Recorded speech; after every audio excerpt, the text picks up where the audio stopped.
गरेर हामीले यो सार्वजनिक सेवाको कन्सेप्चुअल कुरा गर्दाखेरि हामी यतिको कुरा बुझ्यौँ भने मलाई लाग्छ तपाईलाई यहाँमा बढीमा के सोधिन सक्छ भने सार्वजनिक सेवा भनेको के हो है भन्नुको अर्थ सरकार वा सार्वजनिक निकायद्वारा प्रदान गरिने सेवालाई सार्वजनिक सेवा भनिन्छ हैन। नेपालको परिवेशमा सार्वजनिक निकाय मा सरकार निजी क्षेत्र र गैर सरकारी क्षेत्रहरू रहेको गैर सरकारी क्षेत्रहरूबाट पनि सार्वजनिक सेवाहरू प्रदान गर्ने गरिन्छ है। सरकार भन्नाले संघीय सरकार प्रादेशिक सरकार र स्थानीय सरकारलाई सम्झिनु पर्छ है। सार्वजनिक सेवाको माध्यमबाट सरकार र जनता बीचको सम्बन्ध सुमधुर बन्ने गर्दछ भन्ने कुरा हजुर वक्कर न चिया ए वही तार जुरल छ। सुनिल जी तपाई आफ्नो साउन्ड अफ गरेर कुरा गर्नुस् न है। हजुर सर हुन्छ हुन्छ है।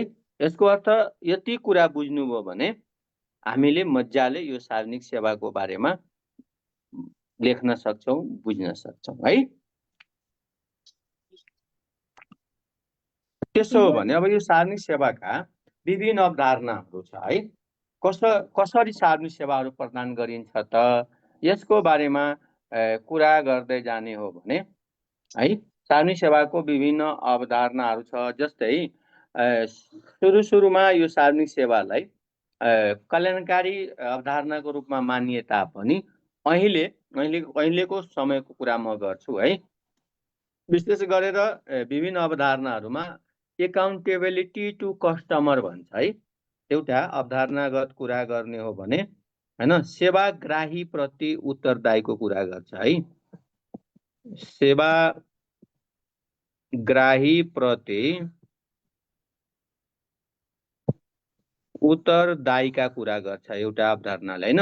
यसले के गर्छ भने विशेष गरेर सार्वजनिक सेवा नागरिक वा सेवाग्राहीलाई राज्यबाट प्रभाव हुने भएकाले है राज्यबाट प्रभाव हुने भएको हुनाले यस्ता सेवा प्रवाह हैन मा सेवाग्राही प्रति उत्तरदायी हुनुपर्ने हुन्छ भन्छ है। किनकि सेवा कसको लागि हो सेवाग्राहीको लागि हो है। त्यसै कारणले गर्दाखेरि जहिले पनि कुनै पनि निकाय सरकारी होस् या निजी होस् या गैर सरकारी होस् हैन सेवा प्रदान गर्दाखेरि जहिले पनि को प्रति सेवाग्राही प्रति के हुनुपर्छ उत्तरदायी हुनुपर्छ र उत्तरदायित्व सेवा सम्बन्धी जानकारी प्रवाह समयबद्ध र गुणस्तरीय सेवाको सुनिश्चितता आदि विषयसँग जोडिएको हुन्छ। उत्तरदायीसँग के कुरा जोडिएको हुन्छ विशेष गरेर समयमै सेवा दिनु पर्यो गुणस्तरीय दिनु पर्यो है र नागरिकको सन्तुष्टि कायम हुने गरी सेवा दिनु पर्यो है। अनि मात्र के भन्न सकिन्छौँ हामी सेवाग्राही प्रति उत्तरदायी हो भने। जस्तै हैन यसको लागि के गर्न सकिन्छ भने जसरी अब उत्तरदायी पूरा गर्नको लागि नागरिक बडापत्रको व्यवस्था गर्ने सूचनाको हकको कार्यान्वयन गर्ने सार्वजनिक सुनवाई गर्ने हैन रिपोर्ट कार्ड आफ्नो समय समयमा के भन्छ सार्वजनिक गर्ने सामाजिक परीक्षण गर्ने यी क्रियाकलापहरूबाट के हुन सक्छ भन्दाखेरि सेवाग्राही प्रति सेवा प्रदायक निकाय उत्तरदायी हुन सक्छ भन्ने कुरा हामीले बुझ्नुपर्ने हुन्छ है। एउटा त्यो दोस्रो हामीले बुझ्नुपर्ने कुरा के हो भने अधिकारमा आधारित भन्छ है। अहिले अवधारणागत कुरा गर्ने हो भने अधिकारमा आधारित भन्छ। अब यो अधिकारमा आधारितले के कुरा गर्छ भन्दाखेरि यो जहिले पनि है सार्वजनिक सेवा वितरण राज्यको दायित्व र जनताको अधिकार हो है। यहाँ राइट्स होल्डर र एकातिर तपाईको जनता भनेको राइट्स होल्डर हो है राइट्स होल्डर हो हैन त्यसपछि यो भनेको पिपल है। पिपल के हो राइट्स होल्डर हो भने स्टेट जहिले पनि ड्युटी बेरियर्स हुन्छ है। अधिकार वाहक र अधिकार निर्वाहक है ड्युटी बेरियर्स हुन्छ है हैन। यो कर्तव्य एउटाले आफ्नो अधिकारको कुरा गर्छ अर्कोको दायित्वको कुरा हुन्छ है। यो रेस्पोन्सिबिलिटी ड्युटी बेरियर्सको र अथवा रेस्पोन्स एकाउन्टेबिलिटी कहाँ हुनुपर्छ त स्टेटमा हुनुपर्छ भन्ने कुरा यो सिद्धान्तले तपाईको यो अवधारणाले जोड दिन्छ र संविधानले कतिपय सेवालाई मौलिक हककै रूपमा स्थापित पनि गरेको छ। तपाईहरु घरमा कुरा गर्दाखेरि तपाईहरु साउन्ड अफ गरेर कुरा गर्नुस् है साथीहरु, है। तपाईहरुको आवाज आउँदाखेरि अरु साथीलाई पनि डिस्टर्ब हुन्छ। घरमा कुरा गर्दाखेरि साउन्ड अफ गरेर गर्नुस् है। ड्युटी बिरियर्स र हामी राइट्स होल्डरका कुरा गर्दाखेरि स्टेट जहिले पनि को प्रति एकाउन्टेबल हुनु पर्यो त जनता प्रति एकाउन्टेबल हुनु पर्यो है। र कुनै सार्वजनिक सेवाहरू पछाडि परेका र कमजोर वर्ग वा खास समुदायले उपभोग गर्न नसकिरहेको त छैनन्, राज्यले यस कुरामा समेत ध्यान दिनुपर्ने हुन्छ। भन्दाखेरि राज्यले आफ्ना सबै नागरिकलाई बराबर दृष्टिकोणले हेर्नुपर्ने हुन्छ, सबैलाई इक्वल ट्रिटमेन्ट गर्नुपर्ने हुन्छ, अनि मात्र हामी यो अधिकारमा आधारित अवधारणालाई अगाडि बढाउन सक्छौं। तेस्रो अवधारणा सेवाग्राही केन्द्रित भन्छ है। हामी सेवाग्राही केन्द्रित अवधारणाले के भन्छ भन्दाखेरि सार्वजनिक निकायले सेवा प्रवाह गर्दाखेरि है जहिले पनि हैन सेवाग्राहीलाई केन्द्रमा राखेर सेवा प्रवाह गर्नुपर्ने हुन्छ। लक्षित समूहको आवश्यकताको पहिचान गरेर के आवश्यकता छ त्यो अनुसार सेवा प्रवाह हुन सके वा नसकेको जानकारी र सेवाग्राहीकै पृष्ठपोषण र मूल्याङ्कन हुने अवस्थाले सेवालाई नागरिक सेवाग्राही केन्द्रित गराउन सहयोग पुग्दछ। त्यसै कारणले गर्दाखेरि हामीले वा सार्वजनिक निकायले वा स्थानीय तहले अथवा सहकारी सामुदायिक संस्था, महिला समूह, विद्यालय व्यवस्थापन समिति जहाँ पनि हामीले कुरा गर्दाखेरि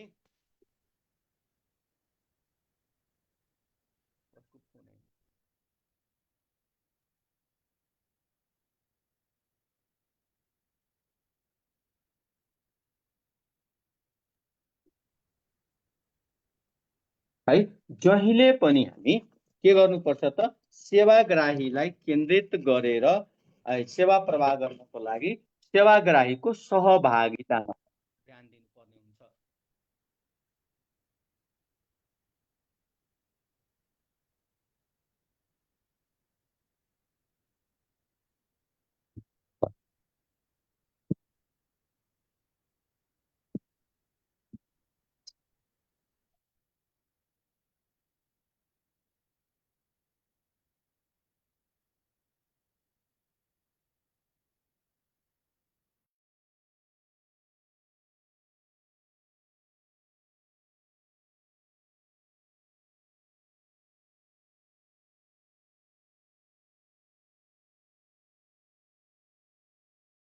है माइपुगे है भन्नुको अर्थ हामीले सेवाग्राही केन्द्रितको कुरा गर्दै थियौं हैन।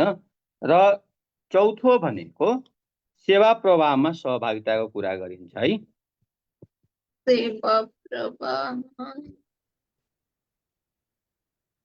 सेवा प्रवाहमा सहभागिता है। अब यो भनेको राइट्स होल्डरको अधिकार पनि हो है। सार्वजनिक सेवा प्रवाहमा सम्बन्धित स्थानीय तह वा त्यस क्षेत्रका लक्षित समुदायका सेवाग्राहीको सहभागिता हुन सकेमा लागत कम, प्रतिफल उच्च र स्वामित्वको अभिवृद्धि, दिगोपना जस्ता लाभहरू हासिल गर्न सहज हुन्छ है। त्यही कारणले गर्दाखेरि नेपालको संविधानले पनि सार्वजनिक सेवालाई कस्तो बनाउनु पर्छ भनेको छ भने सहभागितामूलक बनाउँदै राज्यबाट प्राप्त हुने सेवा सुविधामा जनताको सम्मान र सहज पहुँच सुनिश्चित गरी सुशासनको प्रत्याभूति गर्ने नीति अवलम्बन गरेको छ। भन्दाखेरि जसको सवाल उसको नेतृत्व अथवा तिनीहरूको सहभागितामा सेवा प्रवाह हुनुपर्छ भन्ने कुरा यो सेवा प्रवाहमा सहभागिता भन्ने अवधारणाले यो कुरामा जोड दिनुपर्छ भन्ने कुरा भन्ने गरिन्छ है, भन्ने गर्छ। पाँचौं भनेको समावेशी पहुँचको कुरा गर्छ है। इन्क्लुसिभ हुनुपर्छ, समावेशी पहुँचको कुरा गर्छ। अब यो इन्क्लुसिभ ले के अर्थ दिन्छ भने विशेष गरेर यो सेवा प्राप्त गर्दाखेरि सबैको पहुँच हुनुपर्छ। जो विकासको मूल प्रवाहभन्दा अथवा सेवाको मूल प्रवाहभन्दा बाहिर छ तिनीहरूलाई मूल प्रवाहमा ल्याउनको लागि के अवरोधहरू छ त्यो अवरोधहरूको पहिचान गर्ने र अवरोधलाई हटाउने र विशेष गरेर कसैलाई पनि विकासको प्रक्रियाबाट पछाडि नपार्ने कसैलाई पनि नछोड्ने जस्ता कुराहरूको हैन बारेमा वकालत गर्ने काम यो अवधारणाले गर्छन्। कसले? इन्क्लुसिभ है समावेशी पहुँचको अवधारणाले यी कुरालाई वकालत गर्छ भन्ने कुरा हामीले बुझिराख्नुपर्छ है। यसरी गरेर यो 5 वटा अवधारणा कुरा गर्ने हो भने के कुरा गर्यौं हामी? सेवाग्राही प्रति उत्तरदायित्वको कुरा गर्यौं है। दोस्रो अधिकारमा आधारितको कुरा गर्यौं। तेस्रो सेवाग्राही केन्द्रितका कुरा गर्यौं। चौथो हामी सेवा प्रवाहमा सहभागिताका कुरा गर्यौं र पाँचौं समावेशी पहुँचका कुरा गर्यौं है। यो 5 वटा अवधारणाले हामी के गर्छौं? सेवा प्रवाह गर्ने गर्छौं भन्ने कुरा हामीले क्लियर हुनुपर्छ है। ठीक छ है। अब यतिको कुरा गरिसकेपछि हैन अब यो सेवा प्रवाह गर्ने क्रममा नेपालमा कस्तो कुरा गरेको छ भने जस्तै कतिवटा सेवा गर्ने निकायहरू छ है, त्यसको बारेमा पनि कानुनी व्यवस्था के छ त्यसको बारेमा पनि हामी छलफल गर्नुपर्ने हुन्छ है। अब यो सेवा प्रवाहका विभिन्न अवधारणाहरू हामी 5 वटा कुरा गरिसक्यौं है। अब हामी कुरा गर्छौं संवैधानिक तथा कानुनी व्यवस्था। यो सेवा प्रवाहसँग सम्बन्धित संवैधानिक तथा कानुनी व्यवस्था के रहेको छ त है, यसको बारेमा कुरा गर्ने जाने हो भने हामीले हेर्ने भनेको आफ्नो कालको संविधान हो।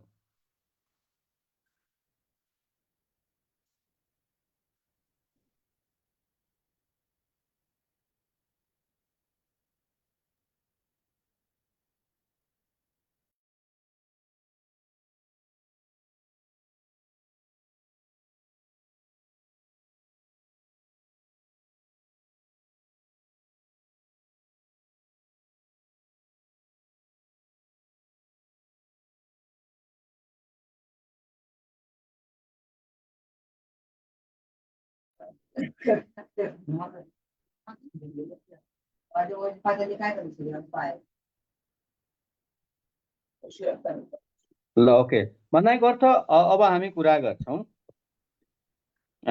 यो संवैधानिक तथा कानुनी व्यवस्थाको बारेमा है।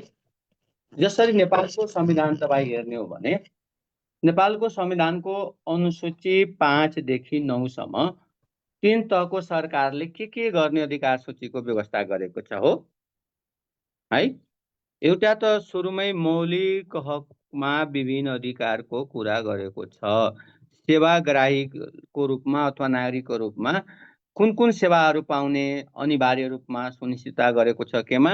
मौलिक हकमा कुरा गरेको छ एउटा है। दोस्रो कुरा हामी गरेर भने 3 तहका सरकारका अधिकारहरूलाई अनुसूची 5 देखि है अनुसूची 5 देखि 9 सम्म है विभिन्न अधिकारको कुरा गरेको छ। एकल र साझा अधिकारको कुरा गरेको छ है। जसरी 5 मा 6 मा एकल अधिकार गरेको छ भने 5, 6 र 8 है एकल अधिकारको कुरा गरेको छ भने अनुसूची 7 र 9 मा संयुक्त अधिकारको साझा अधिकारको कुरा गरेको छ। एउटा त्यो। दोस्रो कुरा नेपाल सरकारले हैन 1796 वटा कार्यहरू गर्न सक्छ भन्ने कुरा कानुनी व्यवस्था छ।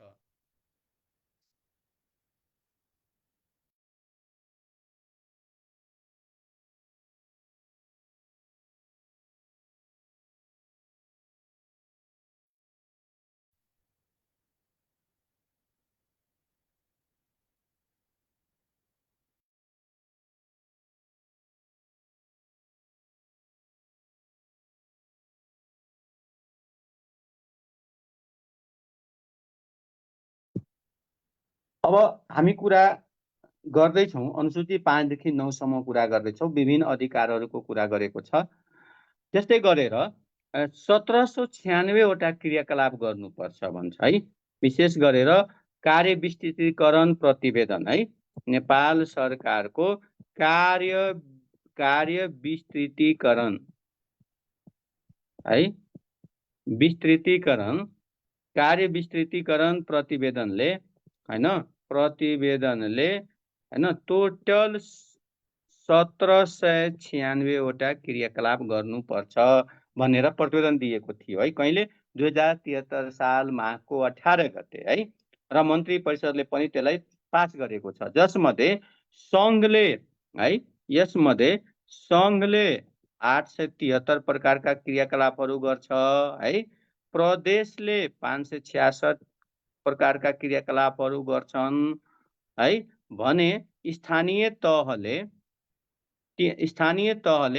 357 प्रकारका क्रियाकलापहरू गर्छन् र यो सबै क्रियाकलाप गर्नको लागि हैन विभिन्न मन्त्रालयहरूको गठन गरिएको छ र सबै मन्त्रालयको काम के हुन्छ कसको अधिकार के हुन्छ त्यसको कार्य विभाजन पनि गरिएको छ जसरी नेपाल सरकारको हैन सरकारको कार्य विभाजन अथवा प्रदेशको पनि कार्य विभाजन नियमावलीहरू छ है स्थानीय तहको कार्य जिम्मेवारीलाई पनि स्थानीय सरकार सञ्चालन ऐन 2074 ले निर्धारण गरेको छ ती कानुन बमोजिम के हुन्छ त सार्वजनिक सेवा प्रवाह हुने गर्छ भन्ने कुरा हामीले बुझ्नुपर्छ है यसरी संवैधानिक तथा कानुनी व्यवस्थाको कुरा गर्ने हो भने संविधानले हामीले म्यान्डेट दिएको छ हैन त्यसपछि प्रदेशका कानुनले म्यान्डेट दिएको छ नेपाल सरकारका अन्य कानुनले पनि म्यान्डेट दिएको छ स्थानीय तहमा स्थानीय सरकार सञ्चालन ऐन 2074 ले म्यान्डेट दिएको छ है यी सबै म्यान्डेट अनुसार के गर्न सकिन्छ त कार्यहरू गर्न सकिन्छ सार्वजनिक सेवा प्रवाह गर्न सकिन्छ भन्ने कुरा हामीले बुझिराख्नुपर्छ ठीक छ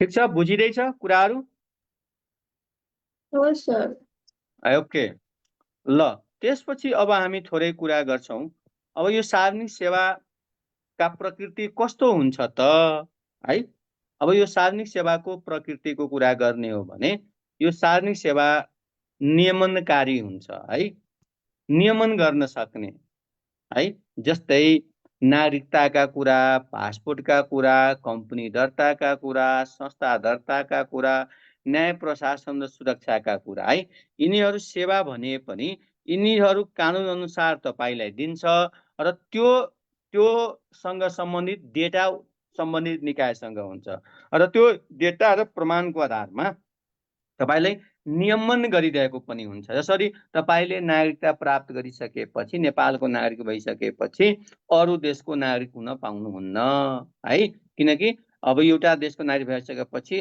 अर्को देशको नागरिक हुनको लागि आफ्नो देशको नागरिकता छोड्नु पर्यो वा संस्था दर्ता तपाईले गराउन पाउनु तपाईको सेवा प्रवाह हो तपाई सेवा लिनुभयो तर संस्था दर्ता भइसकेपछि संस्थालाई चलाउनको लागि हैन जहाँ जसरी नेपालमा भएको छ भने संस्था दर्ता ऐन 2034 अनुसार त्यससँग सम्बन्धित अरु पनि कानुन अनुसार मात्रै तपाईले चलाउन पाउनुहुन्छ है यी कुराहरु यो जसले जुन सेवाले तपाईले नियमन गर्छ त्यस्ता सेवालाई हामी के गर्छौं नियमनकारी सेवा भन्ने गर्छौं है यो भनेको के भयो नियमनकारी सेवा भयो है एउटा है सार्वजनिक सेवाको प्रकृतिको कुरा गर्ने हो भने एउटा नियमनकारी सेवा हुन्छ दोस्रो सेवा भनेको जीवन निर्वाह सम्बन्धी जुनबाट राइट टु लाइफ को कुरा हुन्छ है बाँच्न पाउने अधिकारको संरक्षण गरिन्छ सुरक्षित गरिन्छ त्यस्ता सेवालाई हामी के भन्छौं जीवन निर्वाह सम्बन्धी सेवा भन्छौं जस्तै हैन जस्तै विभिन्न प्रकारका विपदहरु आउँछ हैन अथवा कोही गरिब मान्छे छ है के भन्छ जो भोकले मरिरहेको छ भने त्यस्ता व्यक्तिहरुलाई हैन राहत वितरण खाद्यान्न आपूर्ति प्रकोप व्यवस्थापनमा हैन त्यस्तै गरेर महामारी नियन्त्रणमा जुन दिने सेवाहरु छ जुन सेवाबाट मान्छेको जीवन संरक्षण हुन्छ जीवन बाँच्न पाउँछ है बाँच्न पाउने अधिकारको कुरा सुनिश्चितता हुन्छ भने त्यस्ता सेवाहरुलाई हामी के भन्छौं जीवन निर्वाह सम्बन्धी सेवा भन्छौं है भन्नुको अर्थ सार्वजनिक सेवाको अर्को प्रकृतिको रूपमा हामी कसलाई मान्छौं त यो जीवन निर्वाह सम्बन्धी सेवालाई मान्छौं भने अर्को महत्त्वपूर्ण सेवा यस्तो सेवा जुन सेवाको सहयोगबाट तपाईको लाइफ स्टाइलमा परिवर्तन हुन सकोस्, तपाई सशक्त हुन सकुन् है भने त्यस्तो प्रकारको सेवालाई हामी के भन्छौँ? मानव सशक्तिकरण सम्बन्धी सेवा। जस्तै विद्युत हैन, बिजुली भइसकेपछि बिजुलीको प्रयोगले मान्छे के गर्छ? उद्योगहरू स्थापना गर्छन् र उद्योगहरू स्थापना गरेर त्यसबाट गुणस्तरीय उत्पादन गरेर आफ्नो आय आर्जनलाई के गर्छन्? अगाडि बढाउँछ वा आम्दानीको स्रोत बढ्छ भने त्यो के भयो? मान्छे सशक्त भएर गयो है। जसरी यातायातको सुविधा भइसकेपछि, कृषि यातायातको सुविधा भइसकेपछि कृषि उत्पादनहरूलाई बजारसम्म पहुँच पुर्याउने एउटा माध्यमको रूपमा त्यो यातायातले लिन सकिन्छ, जसबाट मान्छे सशक्त हुन सक्छ। जस्तै खानेपानी, सिँचाइ, सडक, स्थानीय स्रोत साधनको प्रशोधन गरेर जुन सेवाहरू दिन्छ त्यस्ता सेवाहरूलाई हामी के भन्छौँ? मानव सशक्तिकरण सम्बन्धी सेवा भन्छौँ है।